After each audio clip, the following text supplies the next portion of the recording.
Welcome, welcome. Thanks for joining. I'm so excited to catch up. Let me know where you guys are watching from, and if you have any questions off the top of your head about what I've been up to the last month. I am speaking, I'm ready to address, I'm ready to share my experiences doing a vow of silence for the last 30 days, and so much happened to me in that time too. So much in my life kind of changed and flipped around. And so, yeah, I'm excited to share and talk about it a little bit with y'all today. I guess to start off, I'll share a little bit about kind of my biggest takeaways from this experience so far. So I would have to say for me during this process of 1 month of not speaking, not communicating, my biggest expansion happened with processing my emotions solo. I tend to be a person who's naturally inclined to use outer reflections and relationships to grow and to aid me in my journey. And I'm a relationship person. I'm definitely a relationship person. I'm wired to connect and to reflect. And I really do feel that experience of consciousness happen and awareness happen for me with outer reflections in a much more powerful way than I often do by myself. So, long story short, during this process of silence, what I had to learn and grow and experience was that I I had to really go inwards with my processes in the sense that if something happened to me that set me off or that made me really anxious or I was really hurting or feeling heartbreak or whatever it might be, I I had to sit with that completely alone, and I didn't have the ability to call my mom or call one of my best friends and kind of chat it out like I normally do. And so that was really, really transformative for me personally because, again, it's kind of my go to. And so it really helped me be able to self soothe, to learn how to self soothe when I was going through some type of powerful negative emotion. And yeah, sit with myself, support myself, give myself the love and acceptance and support and tools that I often give other people in my life, but I really show up for myself consistently 100%, right? And so that was challenging. That was really challenging. Hi from Illinois and France. Thanks for joining, guys. And hi, Lisa. Great to have you on here. So for me, I did struggle, I definitely was not it wasn't all perfect and happy all the time. It was a very intense month for me. I had a lot that I didn't expect to come into my field.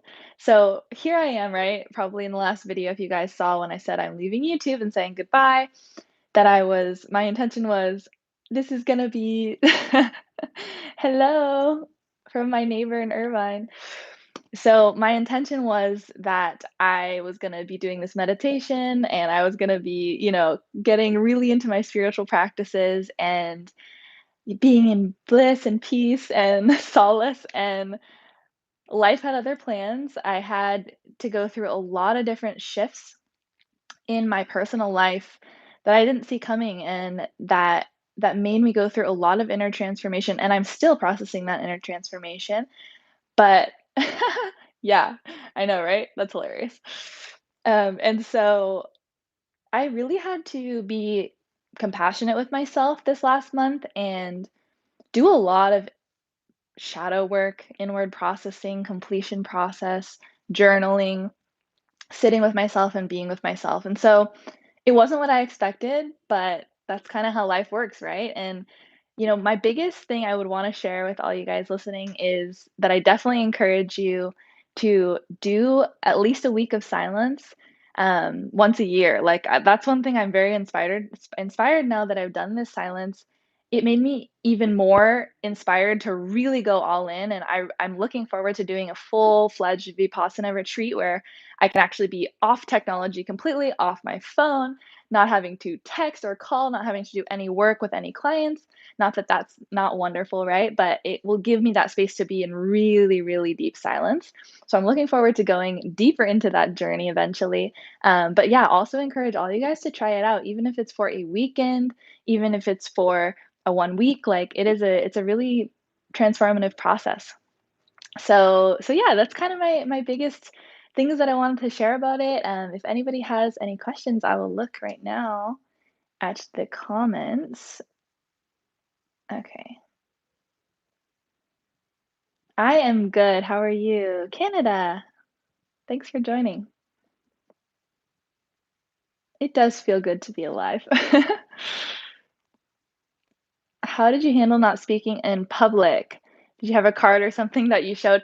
Yeah, I actually would, like, type on my phone when I needed to, like, I would hold up a message or something, or a lot of times there's ways you can kinda get around it, like, you can smile or nod or whatever, so I did a lot of that when I could, but to be honest, the main times I broke the silence was actually with strangers in super brief circumstances, and sometimes it just felt right to just respond so that, it didn't seem like I was ignoring somebody or being rude in terms of like if I was checking out at the grocery store or something and I had to say thank you really quick or something.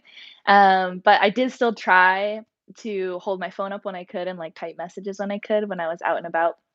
But also I saw that because I was doing the silence, I wanted to go more inwards. So I didn't really go out as much as I normally do. I wasn't seeing people as much as I normally would, naturally because I was kind of wanting to rest in that silence, and I didn't really want to be super stimulated by a lot of dialogue or lots of things happening. So that was kind of at least how I felt about it during most of the time. Please answer this. Do you believe DMT is spiritually dangerous? I don't really wanna comment on that because I don't know enough about it to have a opinion, to be honest, so I don't need to, like, say something that I don't have enough wisdom behind, right? Peace, thanks. Do you know what star seed you are? Cowboy Swami said. Yeah, I have definitely some connections. I think I shared in some super old videos a few years ago. If any of you guys were around back when I started my channel, I made some videos about my kind of higher entity family that I have connected with before and had some really beautiful experiences with. I actually had some deeper revelations about that during the silence process. So it's funny that you asked that.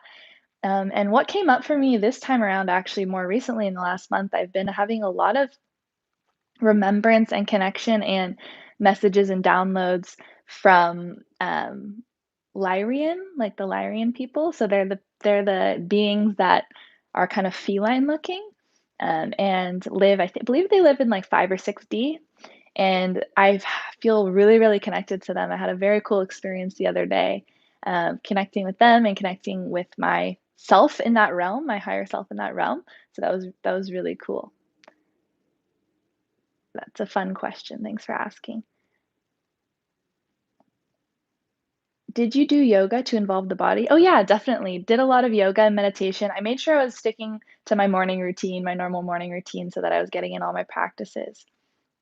How do you understand the universe saying you're on the right path, and then later the universe is saying a change is needed, seemingly the opposite of what it said before?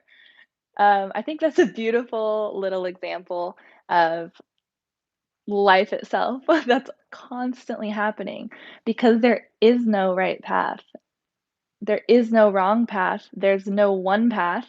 There's there's literally none of that. So naturally, we are constantly evolving, and every time our consciousness evolves, every time our, you know, perception shifts, our literal experience of reality is shifting all the time. So I would say you should be concerned if you're not changing, and your path isn't changing and evolving because it should change around you. It should change with you, right? Yeah, you are the path. Exactly. Uh, where was I here? How about food? Did you fast? Yes, actually, again, you guys are really tuned in. I guess we're all in oneness. I did do a lot of juice, fasting during especially the last 2 weeks. I felt super called to just like, I didn't want solid food a lot, and actually right now, I'm in that same space, so I just went to the store and, like, primarily got juices, fruits, and vegetables, and I'm just gonna be eating a lot of raw foods and lots of prana and juices and liquids. That's definitely what my body was feeling the pull towards. And astrologically right now, it's a really great time to be doing cleanses and fasts, so funny how it all syncs up, right? Did you talk to your flatmates? No, I did not. They were laughing because, they were saying like, "You're like our therapist now. You just sit and listen and nod, and you just listen to all of our problems and stories." It was kinda funny. And actually, believe it or not, I really didn't break with them at all. Only, like, the last few days, honestly, of the of the silence, I started to kinda, like, have little hiccups and started talking a little bit more because I was like, I'm so close to being done." But otherwise, I was really just, using my phone when I needed to respond to them and just kind of being in the listening space.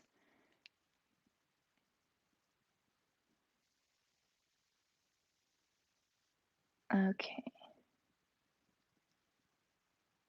Stop stealing my name? Huh? I have literally no idea what you're talking about. Who is stealing your name? Oh, thank you. That's kind of you to say, I guess. Hopefully, I'm not bringing up any incompletions for you, looking like your ex. Do you see Shiva, Vishnu, Shakti as time, space, and energy respectively? Ooh. I love that perspective. Just hearing you say that or type that gave me a experience of that. So I would say yes. I really do connect with that statement.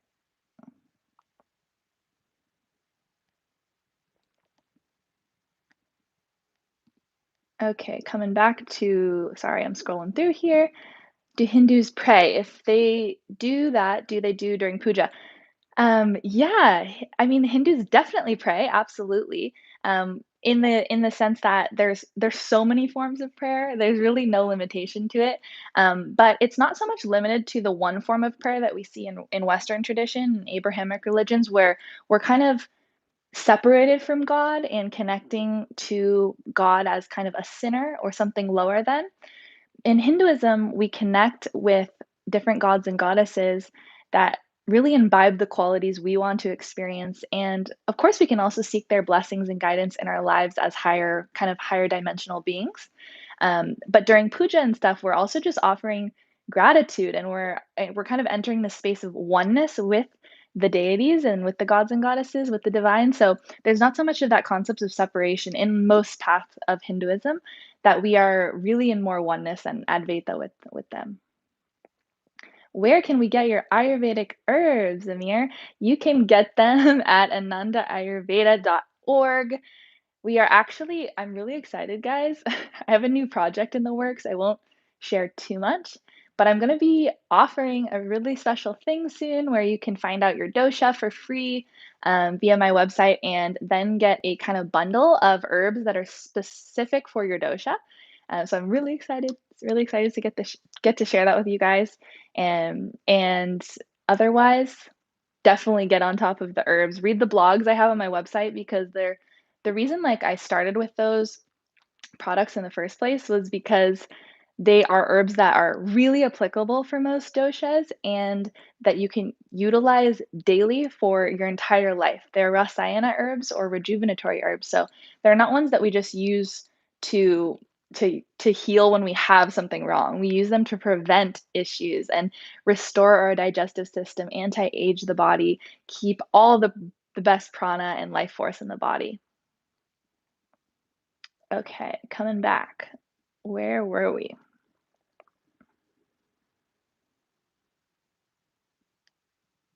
How do I handle not being concerned with what others think? That's a big question. That's a really big question, right? I think it's more about starting with knowing who you are. Because when you know who you are and you can root yourself back in that space of self knowledge, it doesn't really matter what somebody says about you. It really doesn't, right? Like if I remember Swamiji said once that if we are speaking truth or we're living in truth, then somebody questioning us or attacking us, it doesn't shake us at all because we already know the truth. It's like if you were arguing with somebody and they said that the sky is pink and you knew it's blue. So would you even feel the need to, go back and forth with them? You kind of will just shake it off, right? Like you can think what you want. I know my truth, right? So the same way, it's really more about going inwards and doing that self-inquiry and self-discovery so that you can feel rooted and grounded in who you are. And it doesn't happen overnight. It's obviously a long process. It's a process that all of us are on continuously as we go through different stages of our self-evolution. And we always get, different circumstances that come up to possibly trigger us or test us and allow us to kind of go deeper into ourselves and expand further. Okay, let's go back to this questions here. Okay.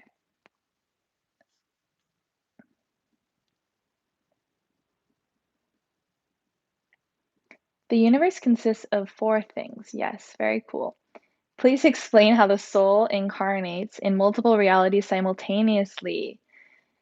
Well, that has to do everything with time and space, right? And I won't go into it too much here, but we know that time has no existence other than relative, right? Relative to each and every one of us.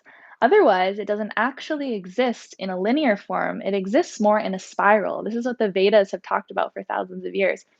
It exists more in this infinite cycle, Kalasarpa dosha, right? This serpent eating its own tail, rotating and rotating, right? The Fibonacci sequence, everything is in a spiral, everything is rotating. So naturally, the past selves of us, the past incarnations of us, and the future incarnations of our consciousness is technically all happening simultaneously, spontaneously. So, in a nutshell, that's kind of the answer. And if you want to go deeper into it, the law of one is such an amazing channeling that talks a lot about this concept in a really beautiful way that I've been super into lately. It's such an awesome channeling. Nithyanandam, where can I find more information about Swamiji's temple in LA? Um, Adonis, it is in Montclair by Claremont. It's a little bit outside of LA City. It's in LA County, San Bernardino County, sorry. And it's such a beautiful space. It's actually been around for like 10 years or more, so you should come visit. We do rituals there every evening that are open to the public, and there's always satsang happening and other fun stuff going on.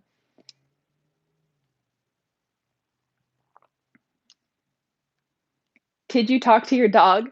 No, I didn't. I really didn't. There was a few times I kind of felt like I needed to give her a command or something, but otherwise I wasn't talking to her and that was actually the hardest part. The hardest part was not talking to Kashi. I just wanted to give her love all the time.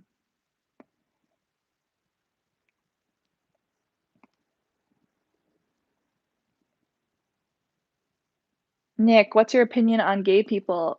I don't know what kind of question that is. I am a gay person, so I don't know. I think they're people just like everybody, and we're all on a spectrum. I don't really believe in like these labels that categorize us and put us in boxes.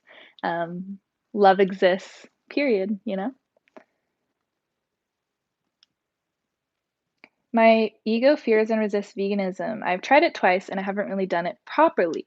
I guess I would say what is the resistance there for you? And start by just a lot of self-education because the more that you have the knowledge, the wisdom comes. You want to make that choice. It's really inevitable for you to make the choice when you're empowered with the knowledge.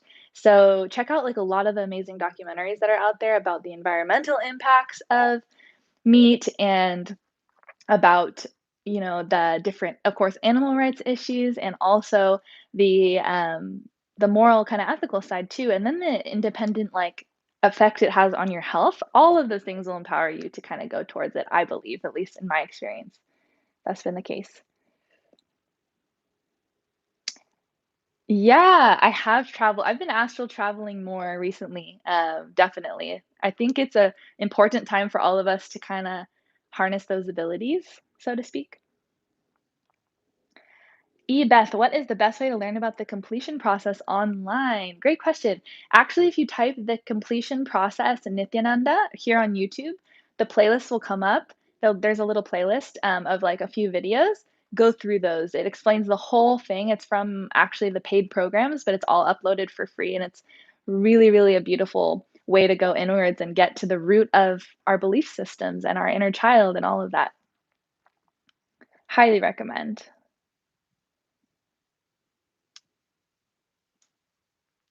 Okay, I'm kinda gonna have to filter through some of the questions, guys, since there's so many here now.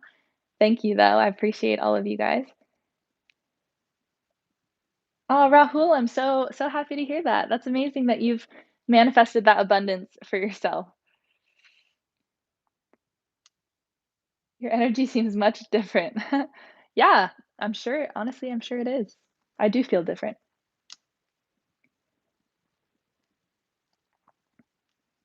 A lot of the questions, she's made video on years to go. You need to watch her vids.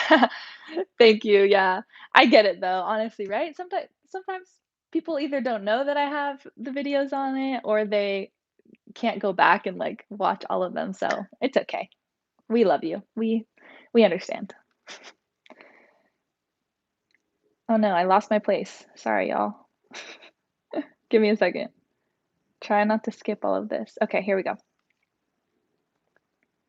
Yay, Wahid, thanks. I'm glad you're here too. Thanks for joining. And yes, you're absolutely right. Hinduism is extremely accepting of the entire spectrum of gender and sexuality. Actually, a lot of indigenous cultures are. So there's really like there's nothing to fear, nothing to resist. It's all a part of the human experience, you know?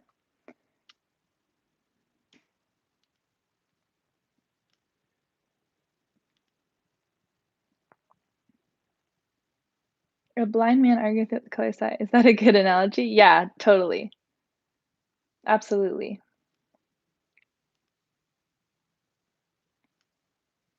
Nithyanandam, are chives allowed to eat for yogis? Yeah, Crystal, they're not exactly as strong or pungent as onion and garlic, but they do have a little bit of that same rajasic quality. I don't really eat them to be honest, personally.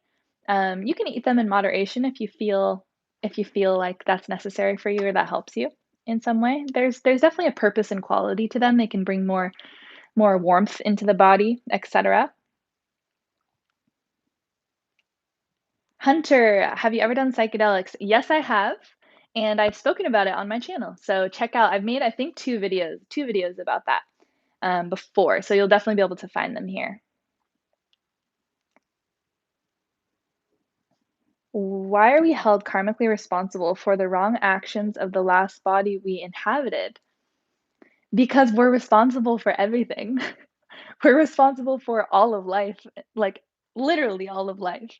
So, of course, we're responsible for our last birth of consciousness because it was our soul's choice. And it's not about, see, the problem is that we view it like we're being judged or that there's some moralistic, like right or wrong that we're being punished with or that we're being held as a consequence.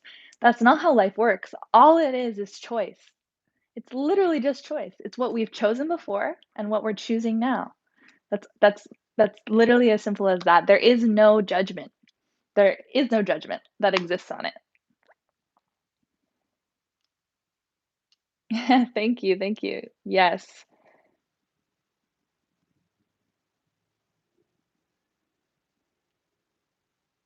Greetings from Vancouver Island. Ooh, Vancouver Island's so beautiful. Oh, thank you guys for the donations. I really appreciate it. Always appreciate it. It really does help me do what I do. So I genuinely do appreciate that. I always try to give as much as I can out for free, but um, it's not always sustainable, right? So thank you so much. I don't know. I experienced Hindu prayer from Hindus, but not from Swamiji. He loves all. Wahid, yes, no, you're absolutely right. But there's a difference between Hinduism and Indian culture, right? And this is something that people really, really mistakenly correlate a lot, right? There's the modern Indian culture is not authentic Hinduism. So there's a lot that has changed and negatively evolved as a result of colonization and invasion and absolute destruction and pillaging of Hindu, Indian, Vedic culture. So just keep that in mind too. Nicholas, I saw a video of yours on breatharianism, and I'm wondering if you're still interested in the pranic lifestyle. Um, yeah, I definitely am. That's why I go more towards sattvic food, high prana foods, and liquids. I myself am not really achieving to go beyond food completely. As on now, I just have a lot different dharma to live out, so to speak. I have different goals and a different mission. I don't necessarily feel it's my calling to like put all my energy in the towards that. I know Drita has always been definitely more passionate about kind of experiencing the ultimate nature of the body's capabilities, and there's definitely a lot of yogis that are working on that, just not me, as on now at least. Malnavrata, you look healthy, welcome back. Thank you. Thank you so much. Thank you, Tiger. Appreciate and you and Cowboy Swami. Thank you so much. Are you into astrology? What's your sun, moon, and rising? Definitely love astrology. Astrology is literally just the science of the cosmic system that we are currently inhabiting, right? Our solar system and its imprint on us. I am a sun sign Libra in Western, but in Vedic, it actually correlates to Virgo. So in Vedic, I'm a Virgo sun. I am a Leo rising, and I am a Scorpio moon. What is the number of times we have to reincarnate? There's no set number of times. It's all up to us and our choices and what we go through and and experience in every birth.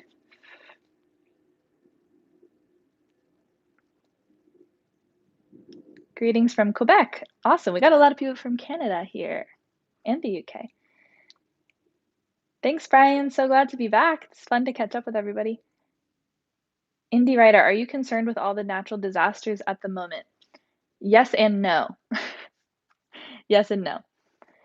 I'm going to be actually speaking out in a way that I haven't yet very soon. I'm planning this week to be recording a video that I've been wanting to do for quite some time.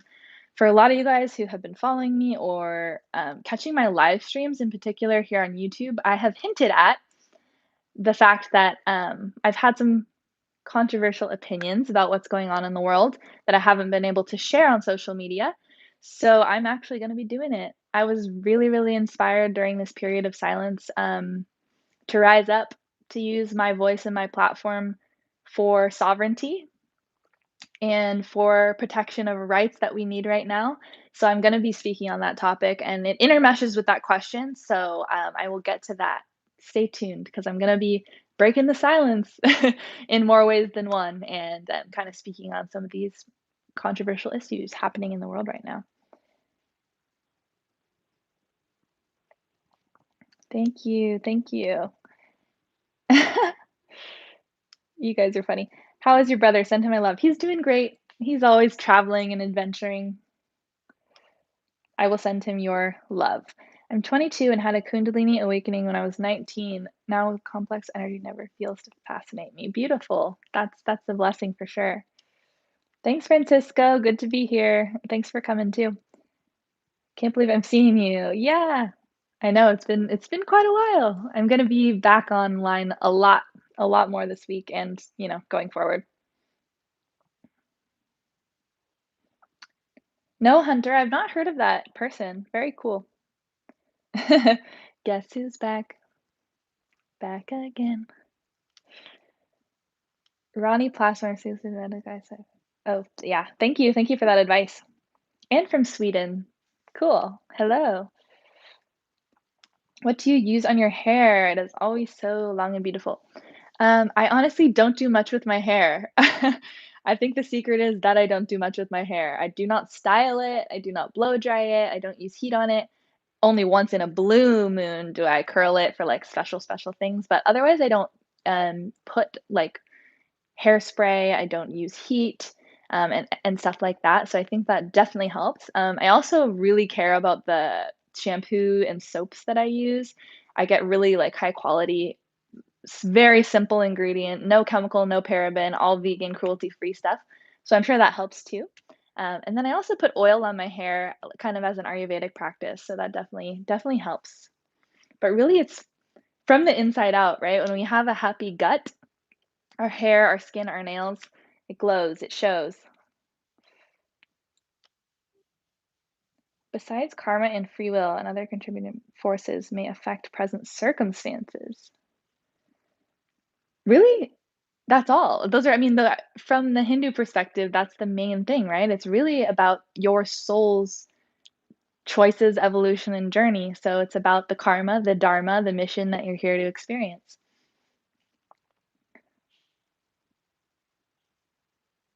Is Drita coming back to YouTube soon? I'm not sure. Maybe he will. I hope so. I know everybody misses his content. He has great content and awesome insight on yoga.